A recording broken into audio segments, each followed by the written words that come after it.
following up a little bit further on Allegiant, a company that you know well, I know well, great company. How has the relationship that you have with Allegiant differed from the OTAs or some of the other providers that you have? I mean, obviously it's an airline as opposed to an OTA, but what is the actual defining? What is the secret sauce that makes you respond so positively to that relationship versus some of the others? Well, it's because of their willingness to respond to the unique economics or value proposition that we're posing. So we make our money when the customer gets to us and gambles when they would not otherwise. So we're asking for their help in solving that problem with us. So we go to them and say, we have excess hotel rooms in Tunica, Mississippi on midweek days.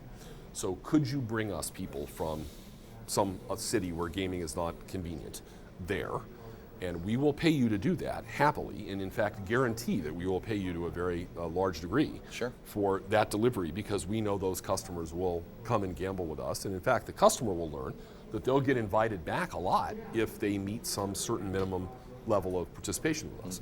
So that is a completely different economic model than what the airlines are generally being asked to try to solve. And if you're an airline with excess planes and you wish to grow, and that's a proposition that's unusual, and you don't have delays at the Tunica airport, and you don't have all these problems that you have when you fly into other places. So this is a company that's very entrepreneurial and has been willing to think creatively about how to use their assets and get a high return, while we, in a sense, use their assets and get a high return.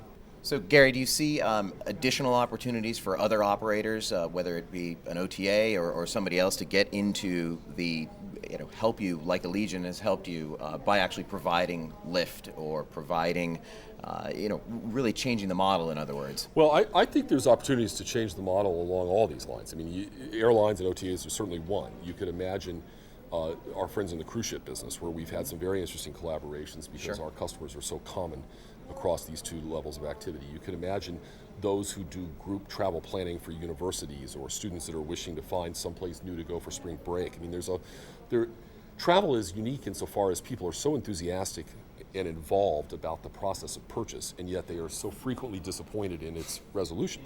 So almost anyone who's willing to involve themselves in our economics, which, we have the best margins in the travel business, probably other than some of the intermediaries, of anybody. So why not find a way to put these collaborations together thoughtfully so that the customer gets to do something they couldn't otherwise do? That's when something good happens.